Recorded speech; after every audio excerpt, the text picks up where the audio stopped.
And so we want to learn how to then adapt and adopt a greater ethos that moves me beyond these limited questions. When I'm in the limited consciousness, I am saying, it's all about me. Come on, say it with me. It's all about me.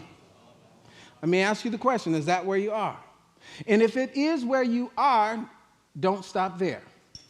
Because there's a point in your life where it needs to be, what? Come on. All about you.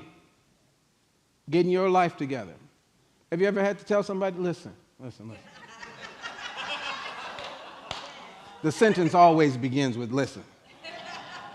Will you mind your own business?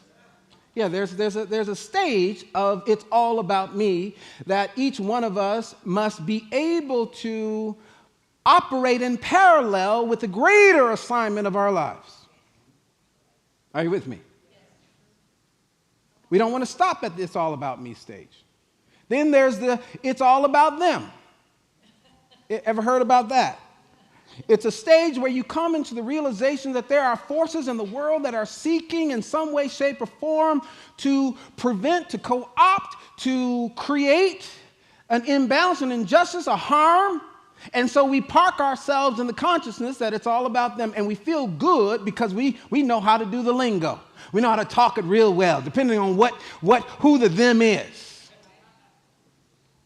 I remember somebody said to me, Rev Kev, they said, this was when I first got here, there was a lot of, they said. Well, they said, that I can do this and that and the other, and they said that you shouldn't do this, that, and the other. I said, well, will you go and invite they in here? Go get they.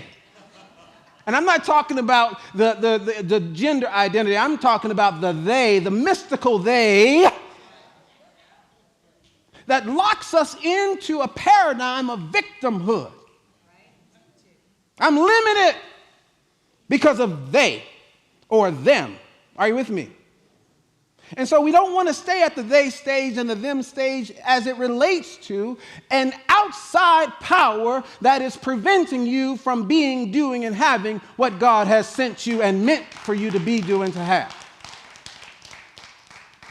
It's okay to identify that there are forces in the world that must be addressed, but tell somebody, don't stop there.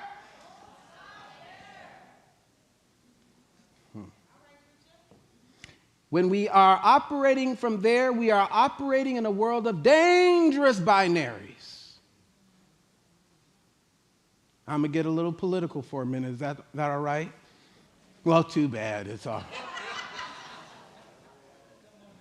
I just earned a degree in religion and public life. I'm going to use it a little bit today.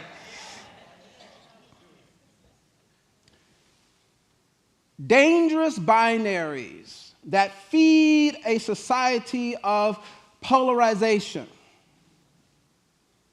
is the they consciousness that causes us to have a cowarded imagination of what's possible because the Republican Party, the Democratic Party, the Independent Party is out there in the world. And until they are eliminated from the face of the earth, if you had it your way, talk to me today, until they are gone, we will never move forward. And so it is in our capacity to move beyond this stage that we can then begin to see what the prophets saw. We can begin to see what the saints and the sages saw. We can begin to see what Charles Fillmore saw when he got a quickening in his dream and a word called unity. Not just a cute catchphrase and a beautiful logo. It's the idea of universal oneness that has to happen when individuals come beyond the sophomoric and the adolescence in their spiritual development. Everybody here today? Yes. You see, when I was a child, I thought as a child, reasoned as a child, behaved as a child. But when I became fully grown, I put away, come on, childish things, childish thinking. We're not going to get out of the world by eliminating the rest of the world. You understand that?